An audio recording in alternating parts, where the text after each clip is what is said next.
Oh, man. Having not thrown darts for a week, can't throw them straight. It's one of these things you have to do every day, you know? Like, when we do this shit every day, we get better. You get a lot better. But having not done this for a while, it's kind of a trip. Now you suck. How's your Thanksgiving? It was awesome. I had two men. One for my mother-in-law at my house, and one of my mother's for everybody. Uh-huh. Yeah, it was good. I told you my cousin wound up having to get a stent put in, though, over the holidays, so I was running around. He's just not far away, helping him out a little bit. He's a little shook up about it. Needless to say, he didn't eat any mashed potatoes or gravy or anything like that. Yeah, I told you, I don't know if I told you this, God, I probably shouldn't even share this on the podcast, but when I got up to Washington, my brother-in-law was back in the hospital. Yeah. Got him drinking again. Oh! Doctors tell him he's got 6 months to live. He doesn't have a kidney or liver that works. And then he's up in his room pounding shitty vodka. Poor guy. I just feel bad for him. At that point, what do you say? I'm sorry. Yeah. I'm sorry you're this way. I wish you could be better. There's no getting mad. There's no, you just... I mean, if you're told you have 6 months to live, yeah, and then you keep doing the behavior that got you there in the first place, you don't have choice. There's no choice in the matter. You don't. You're truly, literally addicted to this. To alcohol. Alcohol has control over you. Yeah. Alcohol is taking control. Yeah. Yeah. It's sad, man. I'm sorry to hear that. It just choices. We all have choices. You we sometimes. Oh, you want to play a game? I do want to play a game. All right, so there's really only one thing to talk about right now. Yeah. There's a couple things I want to talk about. By the way, I had some guy who's watching our podcast. Yeah. And he just called me up. Now, if somebody knows the answer to this, yeah, call in. Okay, so if you know the answer to what we're about to say, I'm going to say, call in about this. Okay? And the number is 707-330-1272. So the dude calls me up. Next door is a HUD Home. Okay? So they're HUD selling the house. It's a HUD Home for sale. All right. It was an old lady, so he took care of the house for her. He knows the house forwards and backwards. His daughter wants to buy the house.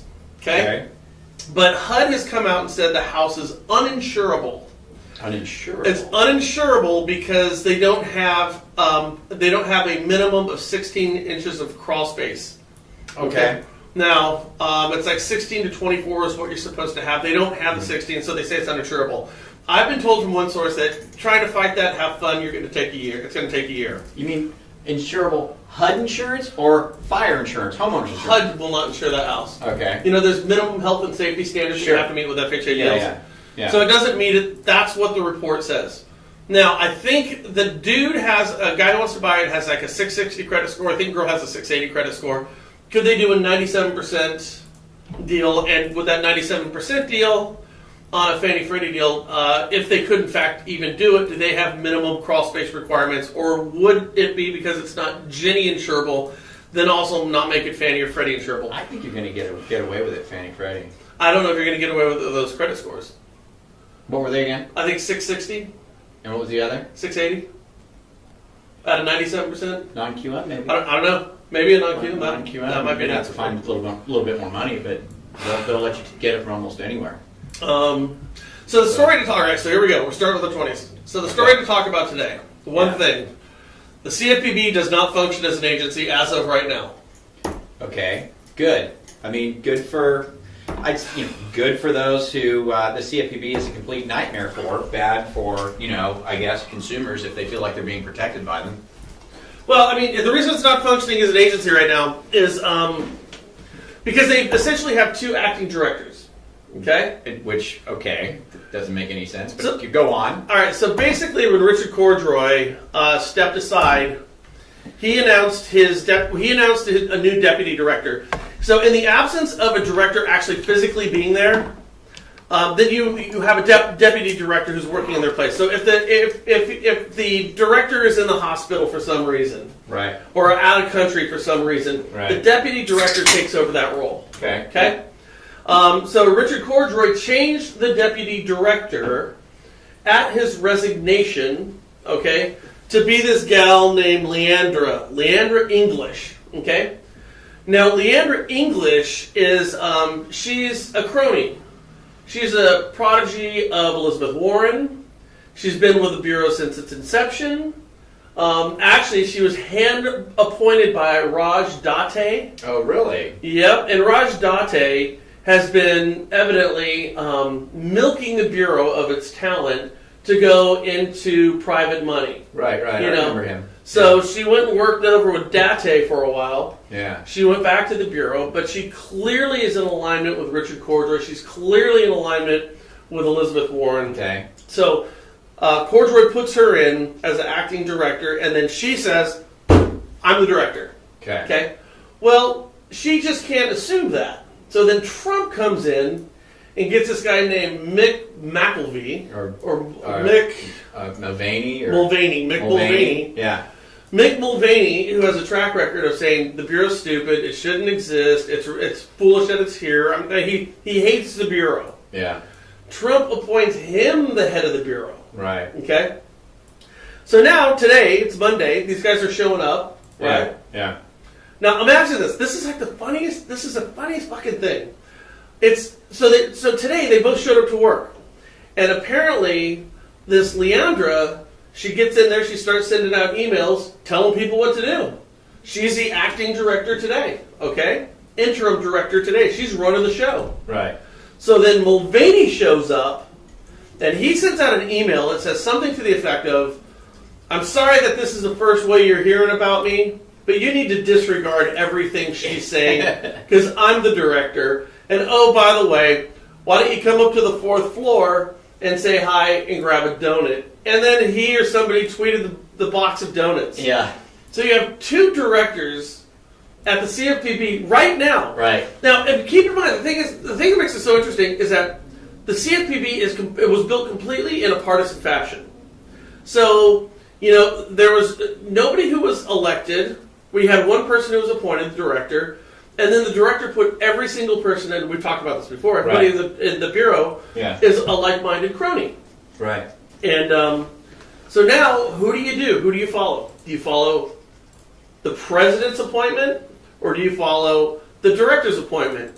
So then today, the director's appointment goes out there and files a lawsuit on behalf of the CFPB. Yeah. Leander files a lawsuit on behalf of the CFPB against the Trump appointment. So now you got a lawsuit going on. But then the head counsel for the CFPB puts out a letter to everybody who says, Trump's right, Cordray's wrong. Yeah. So, and if it's all partisan, you have a partisan Democrat putting out a letter to the CFPB saying, even though I'm partisan about this, Trump's right. Yeah. So you're working at the Bureau today. Who do you follow? What do you do? They don't function. They're a non-functioning agency today. What's going to happen is people are just going to do whatever they want to do until the final actual ruling comes out. Wouldn't that be great? Yeah, it would be. They're on Easy Street right now. Boy, you suck today. I know. You can't hit a 20 to save you. I mean, you're working over at the agency. You don't have to do shit. There's just nothing to do. Nothing. Yeah. And you got parents who hate each other. It's like a divorce, where mom and dad are both trying to make you happy. Damn it. I just think it's the greatest thing in the world. Mm-hmm. And it's not because... Oh, I didn't finish my 20s. What am I doing? I'm an idiot. And it's not because things are going to change in the mortgage industry. Nothing's going to change.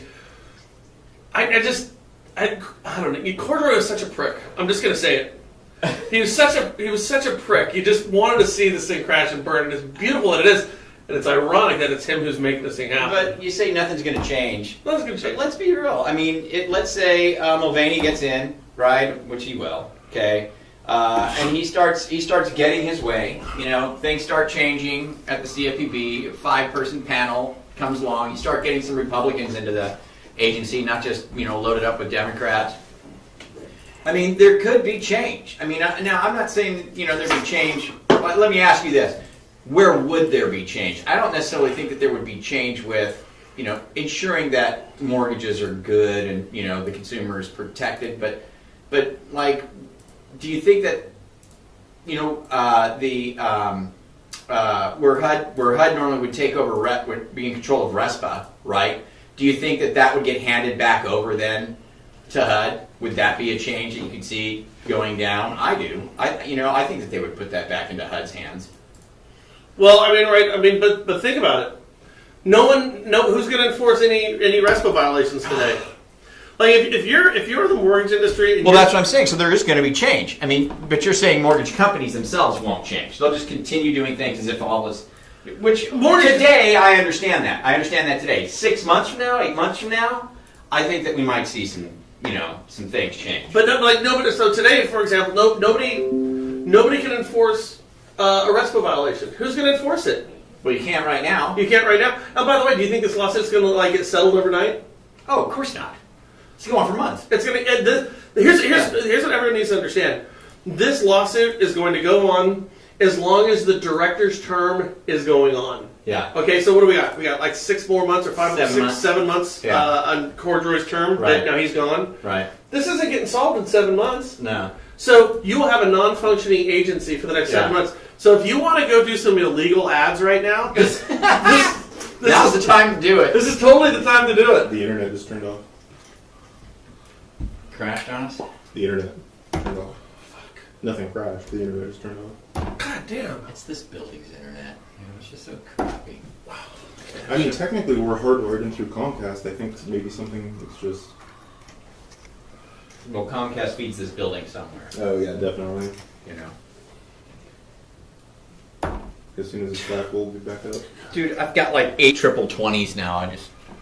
This fucks up our view. By the way, I can't even find this on the Frank and Brian page. You guys had 70 viewers. It went. Yeah, I see it right here. You see it where? I mean, I got my Yeah, notes. there was like 68 people on it when it went down. Yeah, there was a bunch of people on it. It was going pretty good. The internet was turned off. Yeah. You get one? I got one. I gotta quit being so pensive. Yeah, quit being so pensive.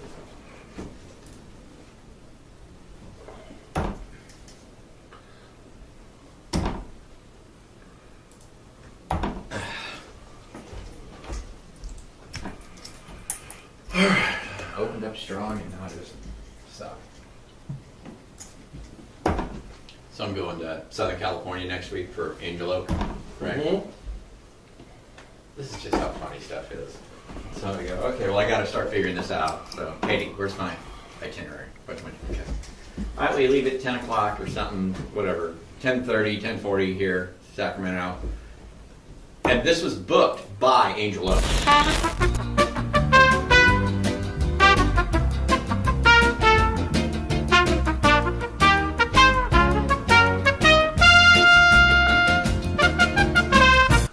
Sorry about that, guys. Just internet problems over here. It seems like it's happening more often than not. We're actually hardwired here. But we're talking about the CFPB and the fact that right now it's a non-functioning agency, and it's not functioning, and it's not going to function for the near future. And when it does start to function again, it's going to be functioning in a much different fashion than what it looks like right now. You are not going to see the type of lawsuits that you see right now. They're just not going to happen under Mulvaney. In fact, a couple of things. First of all, we told you this before. It doesn't change how you operate your business because you could still find yourself in litigious situations from different agencies for the same type of, what would be considered bad behavior. The one interesting point is RESPA. Because right now, HUD no longer has authority with the interpretation of RESPA. They don't. And because they don't, and the CFPB is not functioning, then, you could essentially violate RESPA today and not necessarily be busted for it. And it will be interesting to see what Mulvaney's interpretation of RESPA is going to be when he becomes the permanent director, or when we get a permanent director. And Trump has really kind of let us see his hand with Mulvaney. In Mulvaney, you have somebody who is downright hostile to the CFPB. He just is. He doesn't like the agency, doesn't think it should exist, doesn't find it necessary. And now he's ahead of it. So Trump is clearly putting people in charge of the CFPB. He wants DNA in the CFPB that's going to basically, kill itself. So RESPA is the one area where you could still find yourself where there's no real foreseeable type of enforcement on any RESPA violations. They're just can't be. Now we're back. We're back. Now here's what's interesting. Okay. Now with Mulvaney being in there, there's a lot of speculation right now within the Bureau that Richard Cordray doesn't want a lot of the shit that was going on in his watch to come to light. And the reason why he went ahead with this appointment of a crony, that being in Leandra, is because if he could in some way, shape, or form keep Leandra as the acting director in his absence, then a lot of the stuff that took place under Cordray's watch wouldn't necessarily come to light. So now you might ask yourself, well, what are some of those type of things that we're talking about? So Frankie might want to listen to this.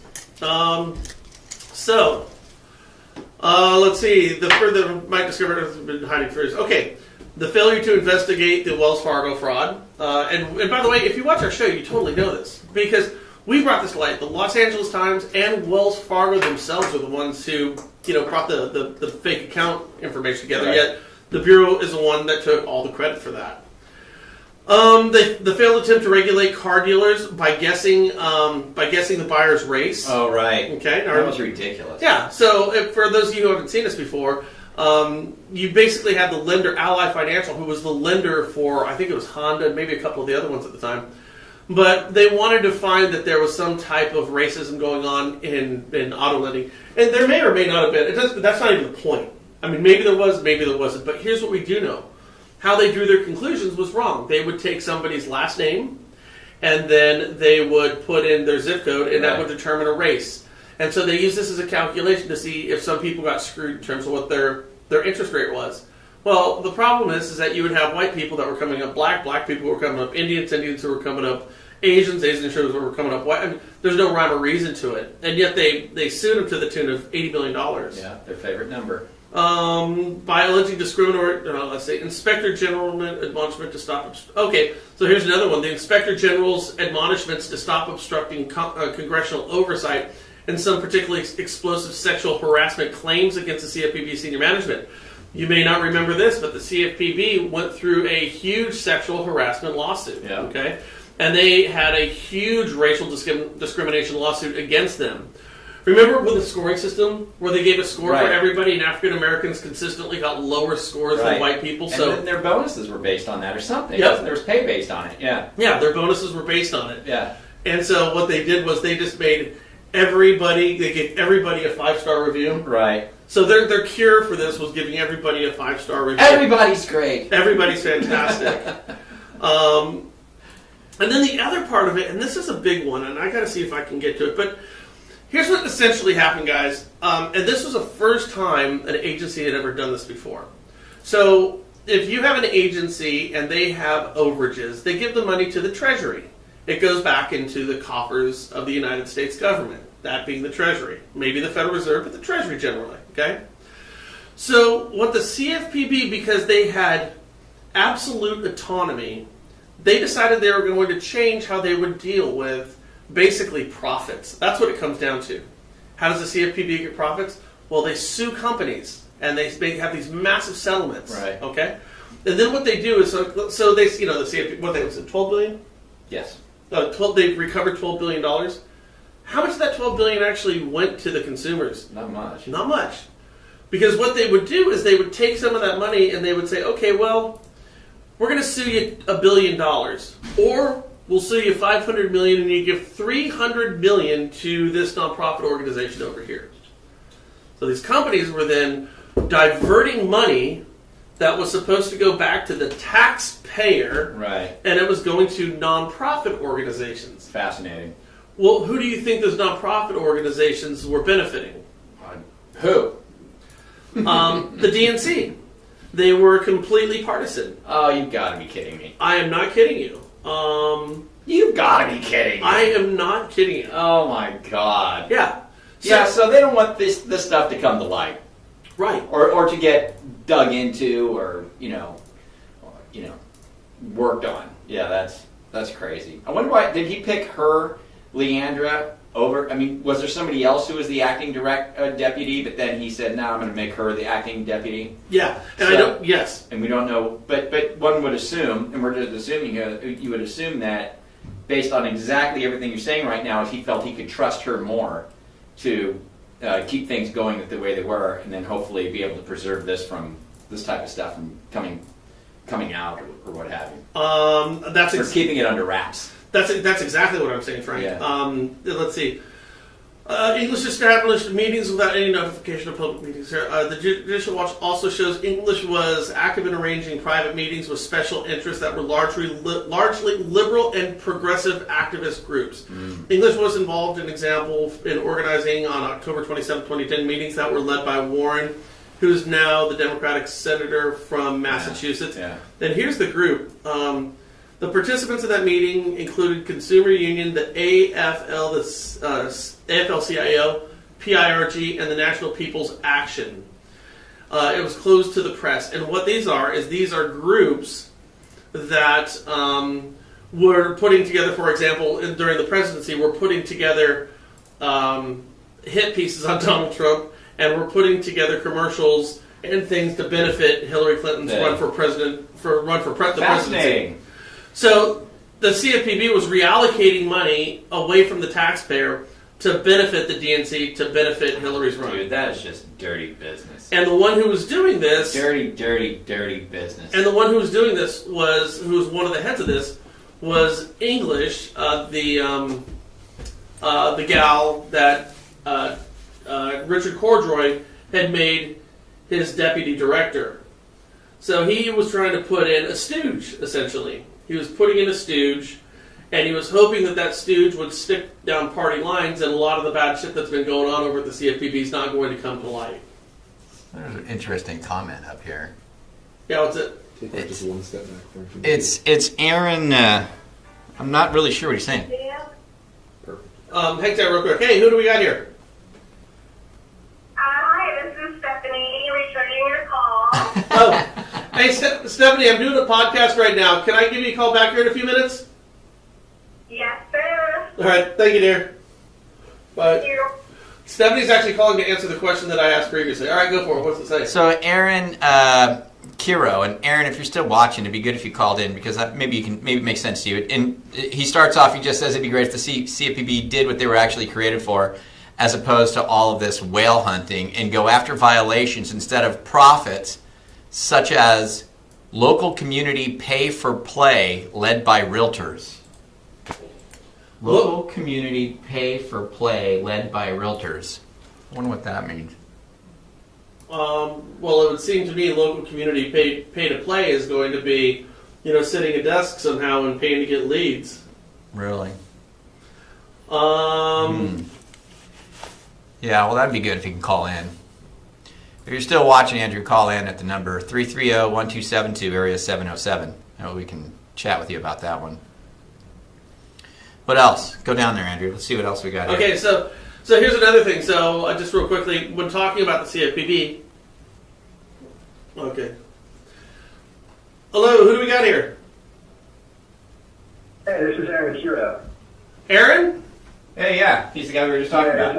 Oh, okay. So what okay, what was the what were you talking about? The pay to play thing. What are you talking about? Can we talk to him? Can you? Yeah, you're on this thing for some reason. I'm not sure why you got on this crazy thing, but I was you. Transfer me over. Hold on, we're gonna see. Let me see if I can He fix probably has this. his real Bluetooth quick. on. Huh? He probably has his Bluetooth on. Okay, hold on. Hang tight a second here. Yeah, turn your Bluetooth Okay, off. 1, 2, 3. Hey, say something there, Aaron. Huh? Why aren't these kicking in? You probably need to turn off your Bluetooth. I just did. Hang with us, Aaron. Where is he on here? Okay, one more time. Aaron? You with us, Aaron? Yeah, ready? Oh yeah, now we're good. Okay, let's hear it. We're good. So what are we talking about? The Realtors pay to play thing. All right, so, going on 2 years ago, no more business relationships with, you with me? Yeah. Okay. So, it's something like down here. Hey, Aaron, you there? Yeah, I'm here. Okay, so you made a comment. We just wanted to get a little clarity on that.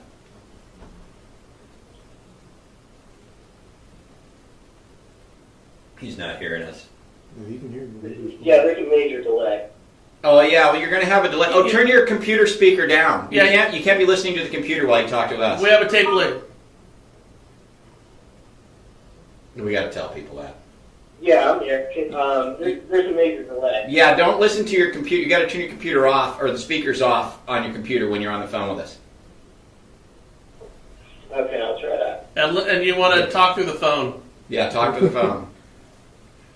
Okay, so how's that? Yeah, Perfect. we're good. Are you good?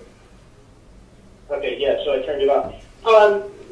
There's Keller Williams and there's Remax that don't have an quote-unquote in-house lender, but then they have Remax that has several mortgage companies in the area paying them a couple plus $1,000s a month for a shared advertising expense. There's nothing more than they've featured the company on their website.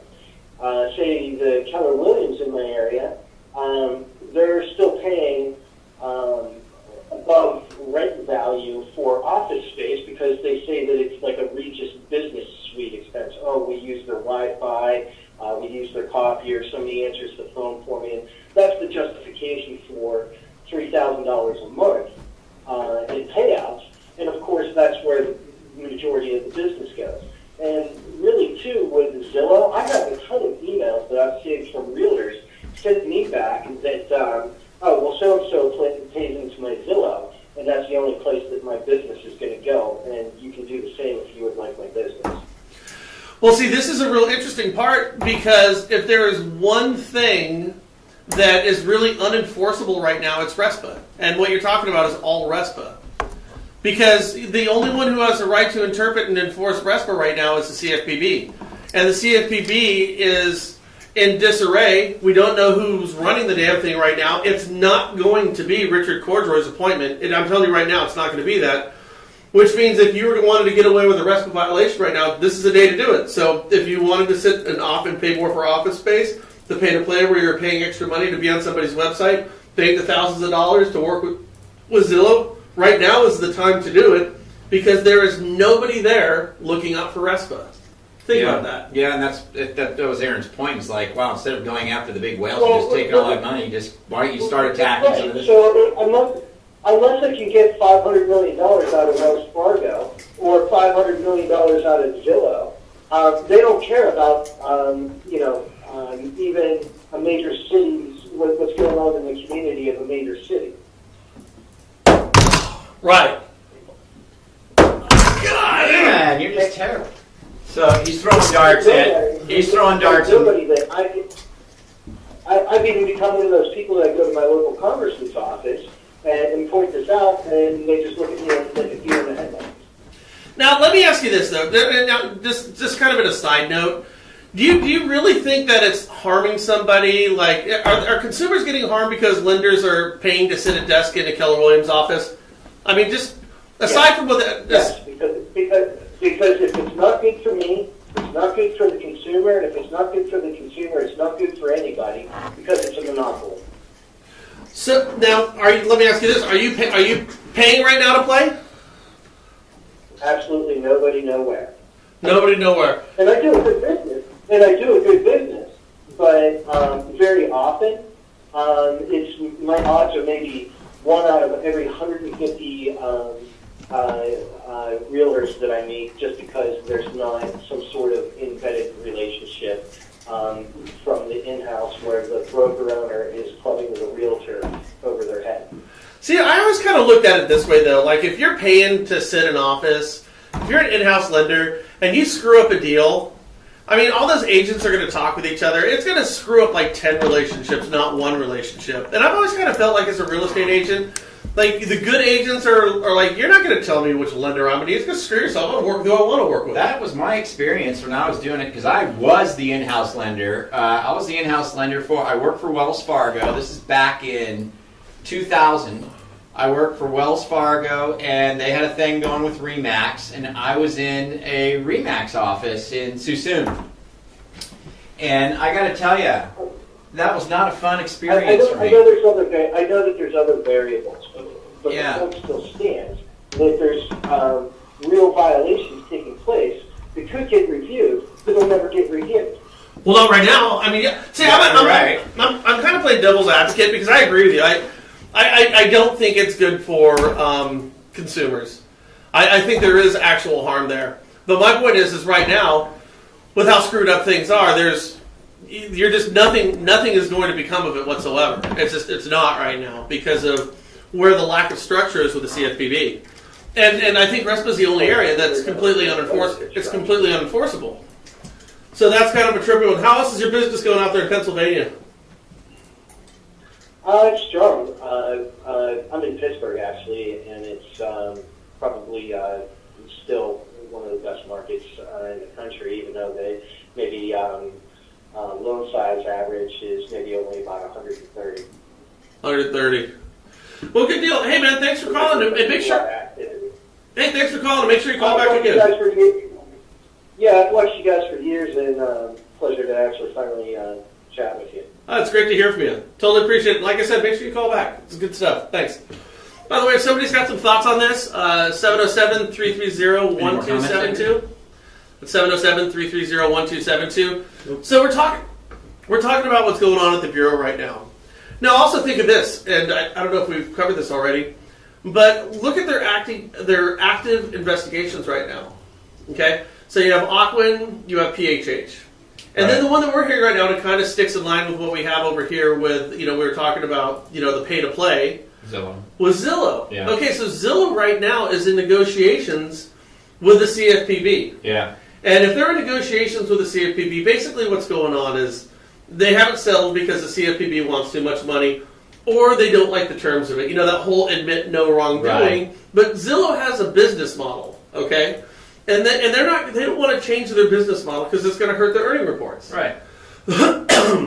So I think there's reasons why they would be. I think there's strategic reasons why Zillow has failed to settle with the CFPB, and I think it's precisely with what just happened. This is a wet dream for Zillow. Sure. This is that busty girl coming in your room in the middle of the night, wet freaking dream for Zillow because.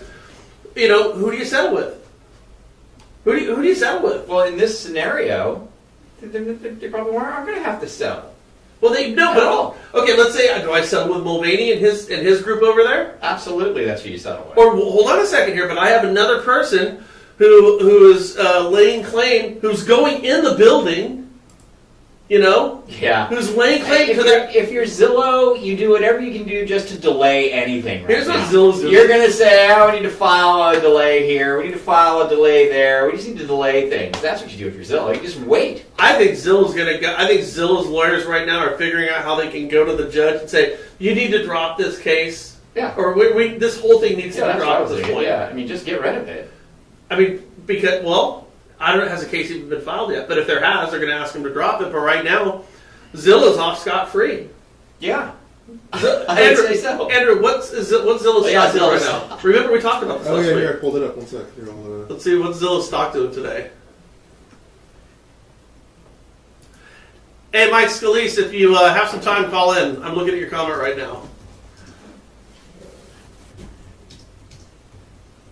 Okay, so let's see. What do we got? 217. Where's it at right now? Here, I can't really. One sec. You've got. So where's Zillow's stock? Okay, so we have Hemp Yanksy. Is it the same thing is happening here? Banks and Whoa! Where you go? You go up to get the newest stuff. Well, go. Well, there was something there was another comment we were looking at that was the other direction. Yeah, down there, right there.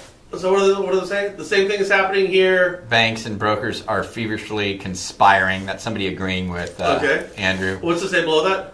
Mike Scalise. Being the preferred lender means you are the only ones that is allowed to meet and be in every weekly meeting. It's a huge advantage and should be a RESPA violation. It happens in our area with most of the large realtor companies.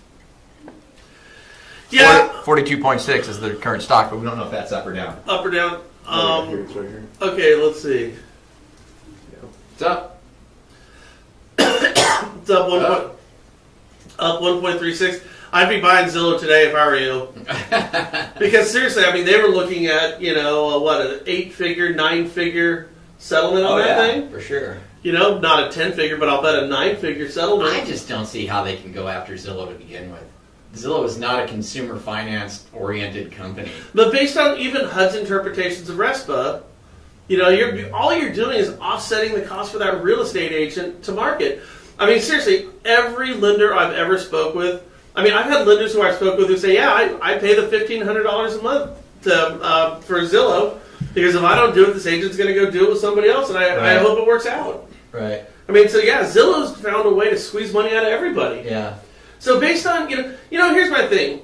Is it harming consumers? I guess you can argue if it's harming lenders more than it's harming consumers. I don't know how much it's harming consumers unless you're just patently getting shitty lenders, which you might be. If you don't know how to market and you just have big budgets, like if you're, some Wells Fargo loan officers, maybe you are harming consumers. I don't know. Here's the thing. I think most consumers, and I know I'm going out on a limb saying most, but I think most consumers, they walk into the real estate office, they get going on a deal, the realtor hands them off to their preferred lender that's sitting in the office, the consumer sits down with the preferred lender and starts going over stuff. They're going to look around. They're going to say, okay, well, what are your rates? They're going to maybe probe online a little bit, see if the rates are close or line up. They're not just going to blindly take anything that's shoved down their throat. Or what about because they're a preferred lender? What about even programs? What about if you have an inferior product? There's a number of things to consider. But here's my thing more than anything is I don't like it because it's not a fair playing field. You don't like a stacked deck. We watch sports because we want to see a fair playing field. You don't want the fix to be in. Yeah. And I think that's the biggest thing more than anything. And right now, again, you could still get busted by HUD, the DOJ, your attorneys general, class action lawsuits, the FDIC, the OIG. You could still get busted by all these guys. You could still theoretically get busted by the CFPB, but I'm telling you guys right now, you heard it here first. You're not going to see any enforcement actions coming down the pipe from the CFPB anymore. Now, if they have things that are in the works right now, possibly, though I doubt that. I guess you could go to, the girl's name is English, so I'm going to call her English. So you could go to the English gal, who's the appointment from Cordray, and she could say go along with it, and, maybe McElvey won't hear about it, but then again, now you're going down and trying to go down an enforcement action, and as a lender, I'm going to just say go screw yourself. I'm not dealing with you. Absolutely, you do anything to delay it. You don't have the authority to come after me. Right. You are not the legitimate director of the CFPB. Therefore, you have no authority to come after me. Yeah. And they would be right. Yeah, they would. Back on Zillow, too, I'm still perplexed as to how... Zillow is just a third-party, software company. They're not the ones doing anything with the real estate. They're not involved in the real estate transaction at all. How can they be liable? I just don't see it. Well, they do control the vast majority of eyeballs of people who are searching for homes. Still, they're not. It's the Consumer Finance Protection Bureau. The Consumer Finance Protection Bureau. Zillow is a property search website. You know what I mean? And okay, so they send leads to realtors, and realtors can split that cost with lenders, etc. Well, that's not Zillow's issue. It's not. They shouldn't even be able to take Zillow. Okay, but let me ask you this. Let's say that you as a lender are paying, for 50 agents, okay? And you're paying $100,000 a month in Zillow marketing with 50 agents, all right? Would you not then try to recoup, wouldn't you be tempted to recoup some of that money by padding your rate sheets? In which case you could make an argument that anybody who gets a loan from that lender is going to be financing the cost of that Zillow marketing over the next 30 years of that loan. And that would then harm the consumer. I guess. That would be you could. You're right. You could. You could. And then RESPA also says very clearly that there's no, RESPA says, agree with it or disagree with it, that you cannot give anything of value in belief that you're going to get a referral from that. Right. Okay, so now I'm giving money as the quintessential thing of value in anticipation of getting a referral. Right. Understand it all. But in that case, when there's someone in violation, it's the lender and the realtor. It's not the third-party software company. It's the realtor or the lender that's in violation. You can't sue Zillow. Zillow is just a machine that happens to be there that operates in this particular way. If you choose to enter into that arrangement as a lender or a realtor, knowing that you're outside of RESPA guidelines, then that's your problem. It's not Zillow's problem. Here's the thing. A lender does not have to work with a realtor and get leads from Zillow. A realtor does not have to work with a lender and get leads from Zillow. They can just buy their leads directly from Zillow. Just straight to me as the realtor. I don't want to share with a lender. They can do that. So My point is that Zillow shouldn't be held responsible for anything. Okay, so my point is well, I was going to say that, well, what about a title company? But that is a settlement service provider. Right. They're part of the transaction. Zillow is not a settlement They're service not part provider. of anything. They're just... They're providing what is a non-compliant platform. So you're saying all the real estate agents and lenders who are, But does the Consumer Financial Protection Bureau have jurisdiction over a website platform that's not involved in a real estate fucking transaction? Do you see what I mean? It's not, it seems, I feel like they're way out on a limb bringing Zillow in. Where they should have been if they felt there was a violation is with the individual companies that were violating it. which would be every company. Right. I mean, you bring up a good point. I can't argue your point. Yeah, Why don't I see us up here, by the way? I just don't even see us up here. Why is that? Any more I comments? have no idea. So, okay. So now at the Bureau, like I said, okay, here we go. So now at the Bureau, let's see what other people are saying here. Those are updated comments. What are you looking at right there? Okay, so what do we got here? It definitely harms consumers two ways. Okay, so this is from Daniel Griffin. Just like higher corporate taxes, the company doesn't pay for it. It gets added to the fees on every loan, which was what my argument is. Yeah. And if Zillow's providing that platform that's going to cost consumers more money, then it is harming consumers. It effectively promotes steering, regardless of its company that has the best products or relationships for the client, which it does. Okay, so now as a real estate agent, okay, so I want you to think of this. I'm going to use Zillow because I'm going to get X number of leads on here. However, the cost is prohibitive for me to play the game. Zillow says, well, you can go ahead and get all this money from these lenders. So I take the money from these lenders, okay, to pay to Zillow to have Zillow steer those leads towards me. Mm-hmm. So in that case, Zillow is steering those leads towards me, the real estate agent, steering the leads towards that lender. And that is a form of steering, and steering would be a violation. I do get what you're saying, but what I'm seeing here, I mean, makes perfect sense. Daniel makes a really great point. Well, here's my question to Daniel, though, is if you want to get down to it, you really want to get down and dirty, right? Everything is steering. I mean, so I'm Daniel. It'd be great if you called in because I'm sure that you're out there working real estate agents. You're talking to real estate agents. You're going to the board breakfast. You're doing whatever you need to do to get a realtor to consider doing what? Steering a borrower to you. At the end of the day, it might not be splitting costs on something, but it might be a lunch over at Merchant and Main. It might be, just casual conversations at the board breakfast where you find common ground. But now we're talking thousands and thousands of dollars. Okay. So Tim McNeary says, as a small mortgage broker years ago, we published our rates on their marketplace rate table, and when given the even playing ground opportunity, we crushed it as our phones rang off the hook because we weren't gouging customers, but still making fair compensation.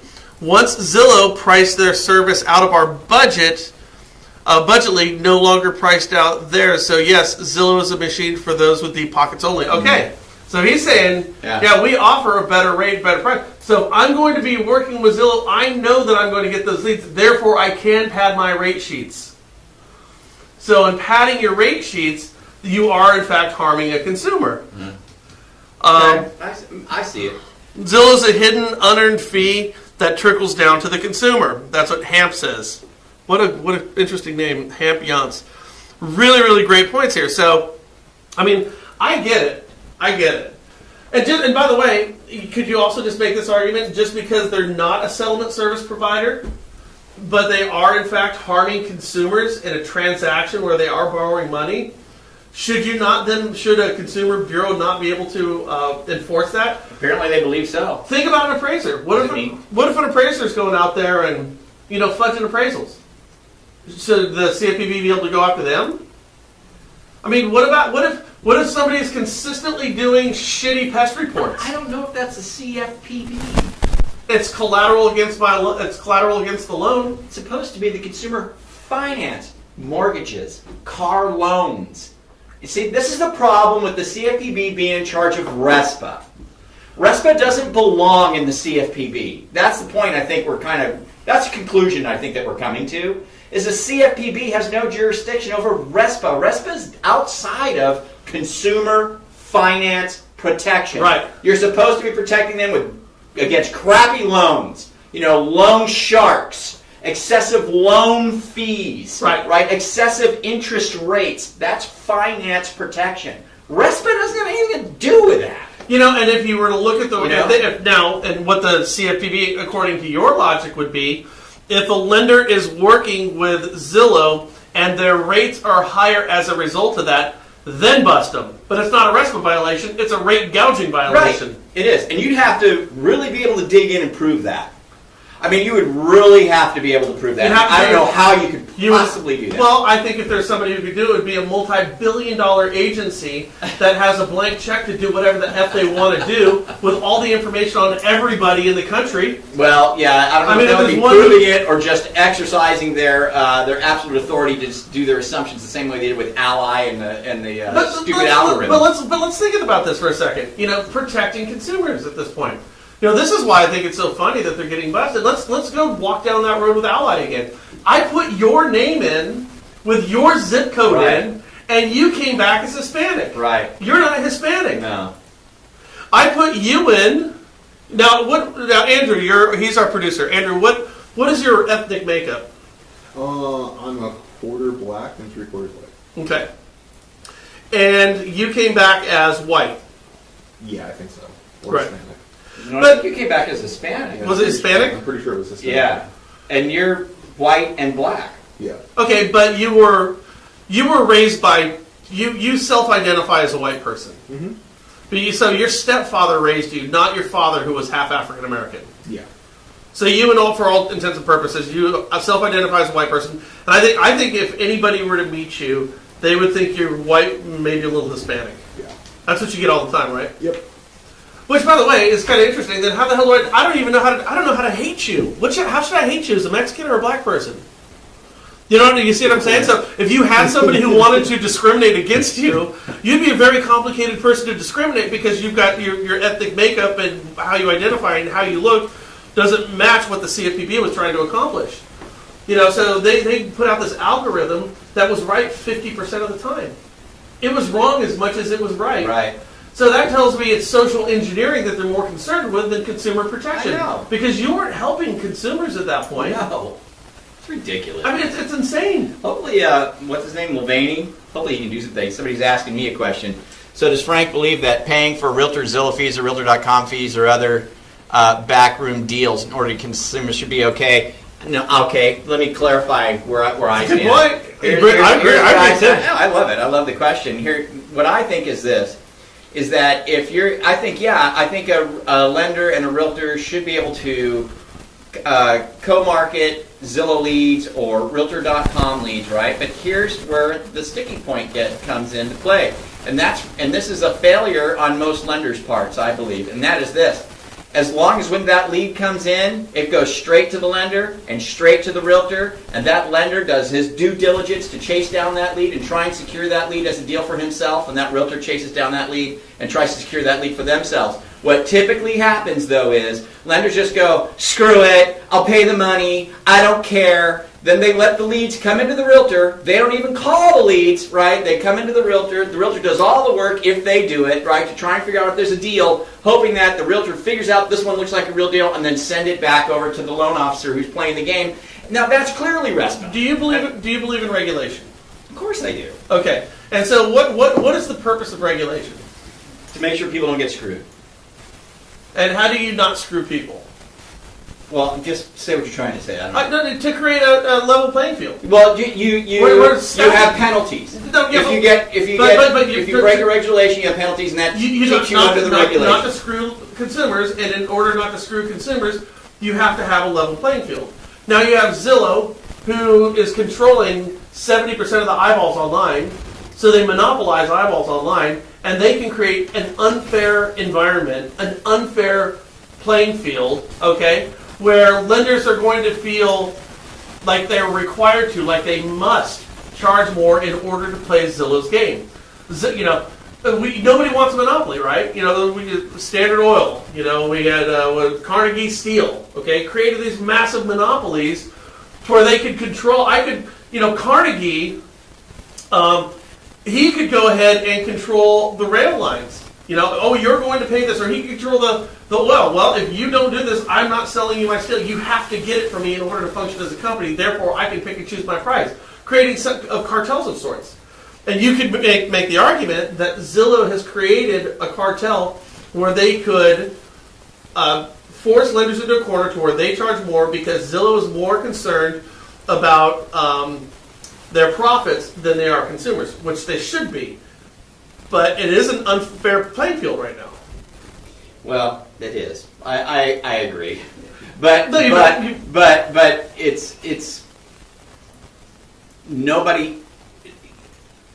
Lenders and realtors alike. In fact, we just had Barrett in here the other day. Doesn't buy a single lead.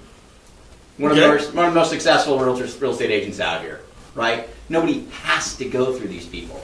They do not literally control. Zillow doesn't literally. I understand your analogy, but it's not quite the same because Zillow doesn't literally control all of those eyeballs at all. They don't literally control them. Those people are still making their own decisions. Right. See what I mean? They may have stepped on a property, filled out a form, get some phone calls, some emails from some people. But Zillow isn't. It's not like that consumer can't get a house or a loan unless they go to Zillow. That's not true. Right. They can go they can work with any realtor they want, any loan officer that they want. So it's kind of similar, but it's not exactly the same. Well, the thing about Zillow is that they only function as a successful company who could potentially steer consumers into higher rate mortgages because everybody in real estate and lending is complicit with their model. Right. So it's good. So could you then... Who's to blame, really? Yeah. And by the way, did you know that Zillow has this allegedly? What I've heard is they have account reps who work with multiple listing systems to get the data. They have account reps who are going to be working to get the direct feeds from the big companies out there. So what does an account rep do? An account rep in this capacity is just going to be peeling money off in the form of tickets to games, limousines, whining and dining. Yeah. Okay. Now, if you're accepting that as a multiple listing system, then do you not fall under jurisdiction of RESPA or fall under jurisdiction of what the CFPB is doing? The point is this. See, I think what I heard you say a moment ago, and I kind of agree with it, is you said that CFPB should be focused on consumer protection and that RESPA does not have its place there. RESPA should be its own entity. Okay? Yeah. And I can see that separation. Yeah. But right now, that type of consumer protection that everybody's talking about is on hold, dude. Seriously. Last Friday when you went into work, yeah, you had to be concerned about a RESPA violation. Today, you don't. Right. It's a whole different world today. Right. And that's pretty remarkable. It's pretty weird.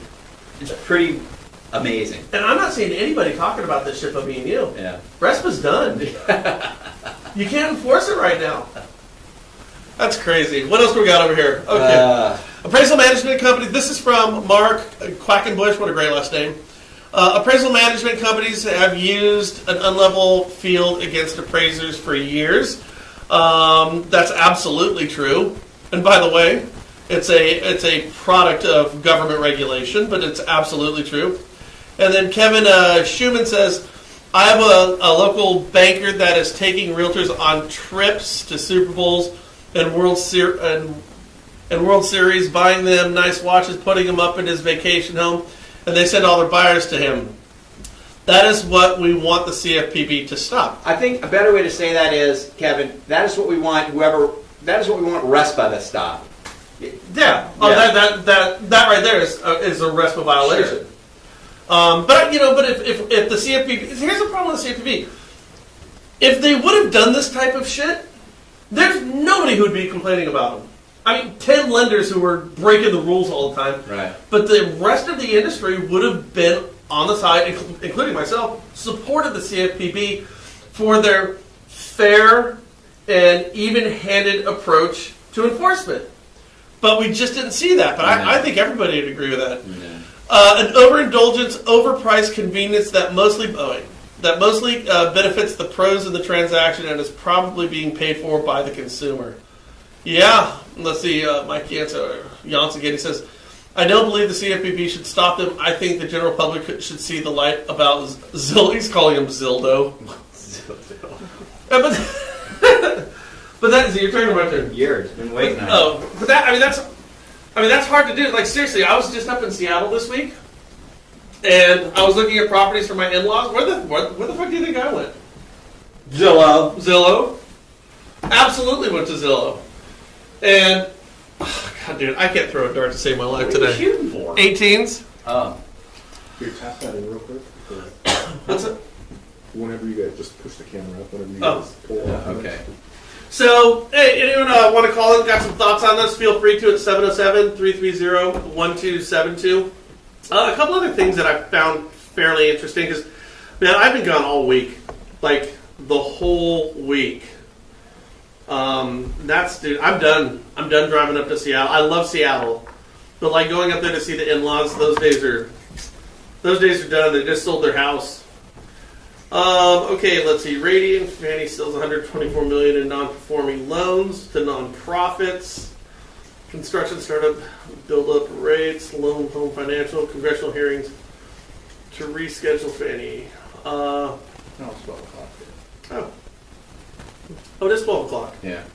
All right, I guess we're going to motor. Yeah. So, hey, listen. So, like I said, when you're talking with people today, ask their opinions on, RESPA. RESPA is under the jurisdiction of only the CFPB. And the CFPB right now is having a civil war. You have two directors who are both at work today fighting for the allegiance of the employees with a court battle going on right before our eyes. Fascinating. It's fascinating stuff, man. It's fascinating. It's in complete disarray. A lot of the belief is that, the outgoing director, Cordray, did not want the incoming director to see all the shenanigans that they were up to. We've been telling you about those shenanigans for years. Not the least of which is directing money to the DNC for partisan political purposes. Yikes. Which, by the way, If that happens, if that comes to light to be absolutely true, that should be a shitstorm. It is true. It should be a shitstorm. It should have been a shitstorm already. Right. It should be a shitstorm now. And I'll tell you what you're going to see here in the coming weeks when Richard Cordray announces his run for governor of Ohio. The money from the class action lawsuit arbitration clause piece, which was officially dashed today, it's gone. What Richard Cordray wanted. But I think you're going to see a lot of folks that would have benefited from that rule are going to fund his campaign. I think we're going to see that. And I'll tell you what I really hope. I hope the people of Ohio see him for what he is, which is just a charlatan. Just very, very unredeemable. I don't care. That's all I can see with that guy right now. So, anyways, those are our talking points for today. Make sure you tune back in tomorrow. We'll hopefully have our internet all fixed up. And we'll talk to you guys soon. Thank you so much. Adios. So, guys.